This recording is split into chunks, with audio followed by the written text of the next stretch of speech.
Oh, what's this?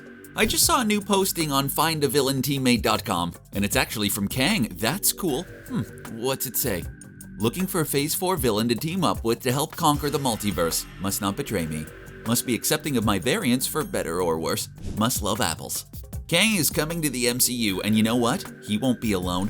And I'm not just talking about all his variants, but rather all the other Phase 4 villains he could form an evil alliance with. Who could it be? Dr. Doom? Adam Warlock? Venom? Let's get into it. Seriously, how hard is it to get Dr. Doom right on the big screen? You'd think portraying a dictator who leads his own country would be semi-easy to work with.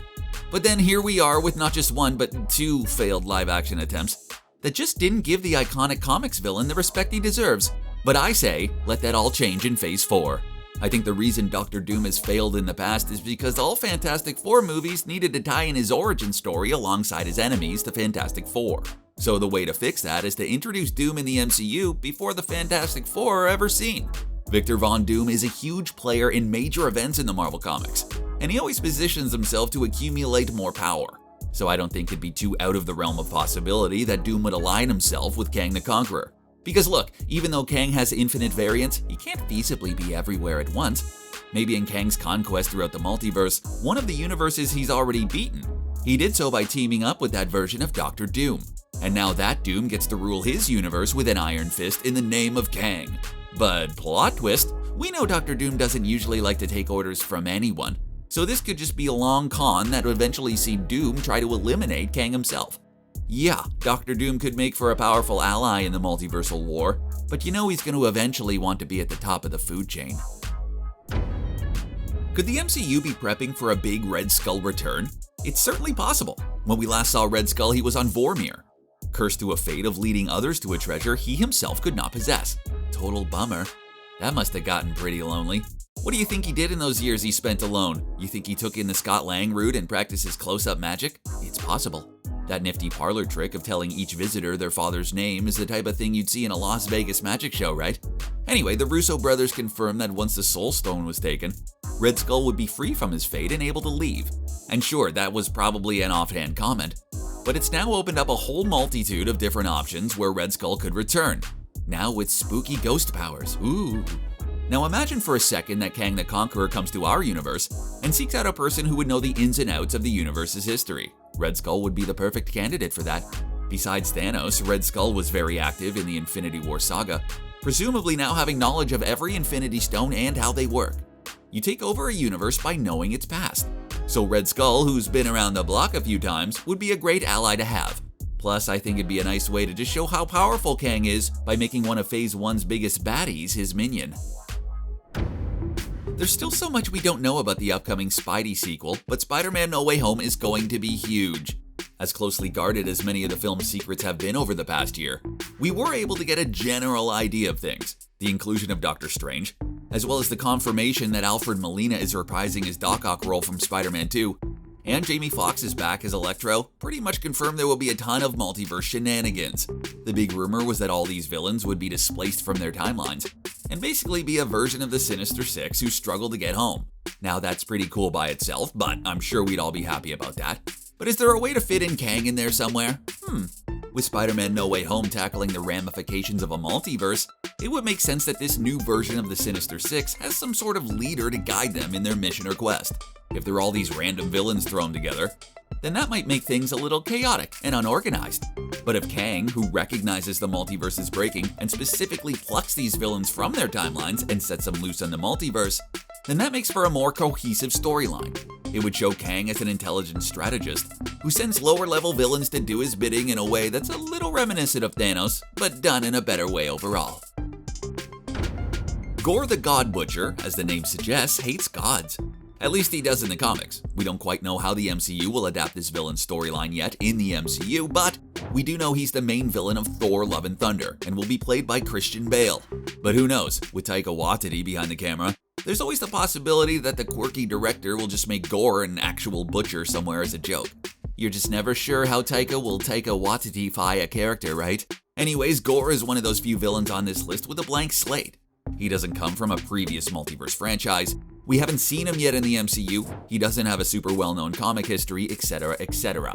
Really, the only thing we know about the MCU version is that he's going to be played by Christian Bale. And does Bale really seem like the type of guy to sign up for a one-off MCU superhero movie? Maybe, but I also wouldn't be surprised if Bale sticks around for the long haul in some capacity. Though if this is just a one-off and Kang doesn't reach out to Thor by the end of the film, I think there's still a way to pair up Kang with Gorr.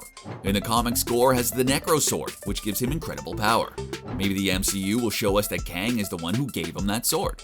Kang does have an impressive arsenal of weapons from the future in the comics, so they could always combine a bit of comic book backstory and have Kang be the one who gives Gorr the keys to dethrone some of the biggest heroes in our universe in order to make it easier to conquer down the line.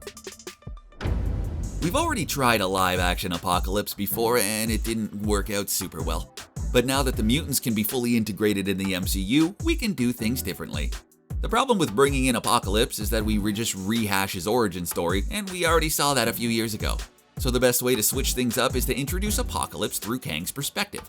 In the comics, Kang went back in time to ancient Egypt, and using his advanced technology and knowledge, successfully took over and became the pharaoh known as Rama-Tut. While there, his goal was to find En-Sabah-Nur, aka Apocalypse, one of the most powerful mutants ever, and make him his heir to get under his thumb. Of course, things didn't go well because of those meddlesome Fantastic Four, but it was a neat plan, really. Although the universe doesn't have mutants in it yet, it seems more and more likely that the way the mutants will be brought in is just by having them in another universe. And chances are, this plan of traveling back to Egypt and ruling over it probably worked at least once, right?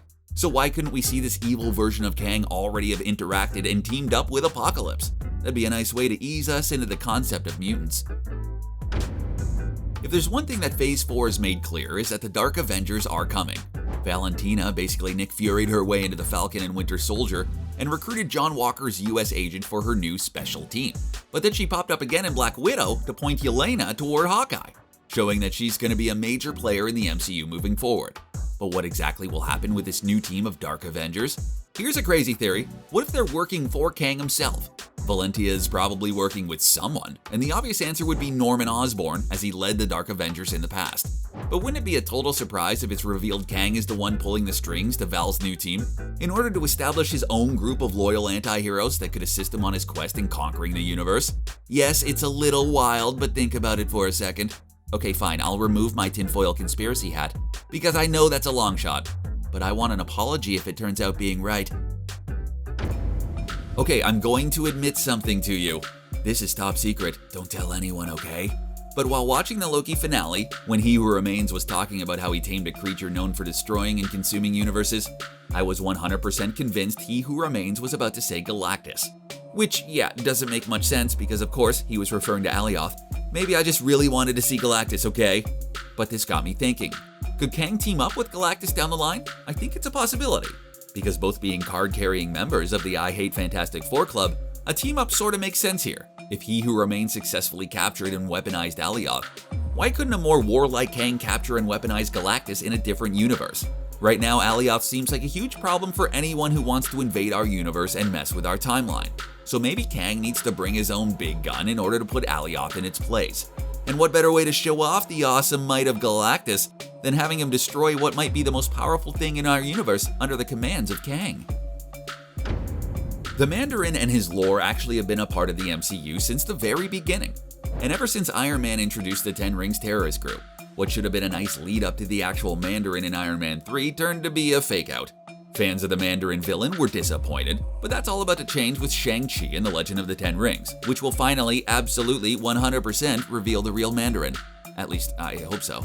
If this guy turns out to be another actor in disguise, then I'm gonna be more upset than Sam when Bucky was flirting with his sister. But anyways, now that the real Mandarin is here, he needs to make a big impact after all this time waiting for him. So I think the best way to go with the character is by making him a Kang ally. If he's just taken care of in Shang-Chi, then that's disappointing. But if he uses his vast resources and mystical knowledge to help Kang out in the future, then that would be a powerful, evil partnership for the ages.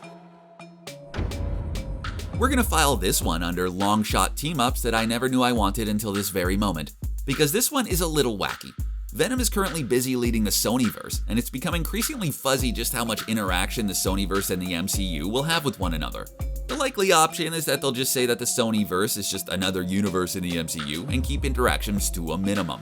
But if that's the case, then I think there's still an opportunity to bring over characters from the Sonyverse over to the MCU. We can keep letting Tom Hardy be Tom Hardy over in Venom's individual movies, but I do think there should be some Venom representation over in the main universe. As Kang has probably gone through multiple universes and conquered them all, he's most likely amassed a small personal army of strong warriors along the way that he can bring with him. Or better yet, maybe he has a bunch of Kang variants with him. I could see one Kang variant from a certain universe actually be infused with the Venom Symbiote. I think that's a clever way to both introduce the concept of symbiotes in the MCU and show off Kang's impressive range of variants. Phase 4 has done an excellent job of changing the narrative around certain characters. We now believe Wanda is truly one of the most powerful beings on Earth. We can now fully accept Sam Wilson as Captain America, and we can now see Loki as a sympathetic hero. But no other character has had a complete 180 in character perception than Baron Zemo. All he had to do was dance, and look at him dance. In that one moment of pulse-pounding, fist-pumping glee, Zemo instantly became everyone's favorite character. We now can't get enough Zemo and just want the character to return in some capacity. We know that he hates super soldiers and superpowered people, so is there a possibility that Zemo teams with Kang as a way to truly wipe out all the supers in the universe once and for all? He's definitely a long-term planner, so maybe in his mind, this would be the best option for a semi-peaceful future. Is it too much to ask for Kang and Zemo to enter in their own special dance battle? I don't know about Kang, but He Who Remains definitely had some moves with all his table jumping. So it's definitely in the realm of possibility. Add Peter Quill in that dance battle, and now we're talking!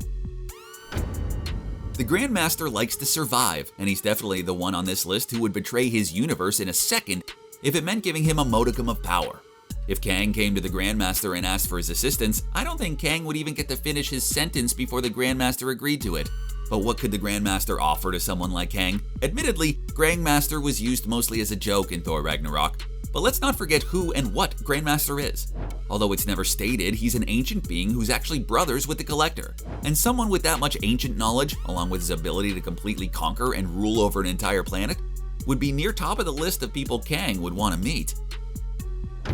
As has been stated a lot so far, the best way for Kang to truly conquer all universes is to ally himself with powerful beings in each universe who hold considerable strength and perhaps a large army. Enter Namor. Namor's role in the MCU is still a big old question mark, but it does seem likely that he'll be the big foe Wakanda faces in the sequel, where he'll reveal his large Atlantean forces to the world in a similar way that Wakanda did in the first movie. And although Namor in the comics has been both a good guy and a bad guy, will the MCU go full-blown villain route? Well, if they choose to do that, then Namor should team up with Kang. Namor would have been hidden beneath the ocean and slowly grown to hate all that humanity stands for. So when Kang comes knocking and promises something like wiping out an entire surface world in exchange for Namor's help dealing with the Avengers, then you could see why that would be appealing to Namor. This one is basically confirmed, given the way Loki Season 1 ended. But now that some variant of Kang is running the TVA, we can probably expect this Time organization to be less benevolent and more violent in their tendencies. I wouldn't so much call this a team-up as I would call it, Kang is now head of the TVA and makes them do whatever he wants sort of thing. But the real question is, will all of them be evil? In this new branch where no one remembers Loki, will agents like Mobius be happy to serve under someone like Kang? If that's the case, then it's up to Loki to find Sylvie and hopefully right this wrong. Because if Kang stays in control of the TVA, then he might be unstoppable. The thing about Ultron is that he's never supposed to be fully beaten. He's such a dangerous opponent because just when you think you've won, you've learned that he's downloaded part of himself somewhere else. And he has such a hatred for humanity and wants to destroy everything that he'd make a great companion for Kang. Can you imagine an Ultron 2.0 of sorts, where this universe's Kang the Conqueror builds Ultron in the future using blueprints from the first time around?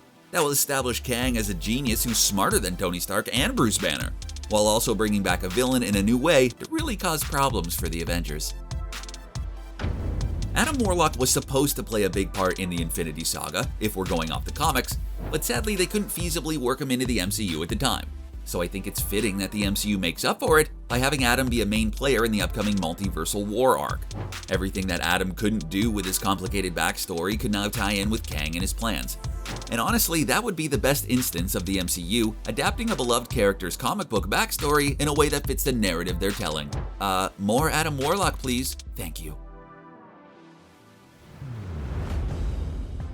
Thanos liked to do things himself because whenever he teamed up with someone, they betrayed him.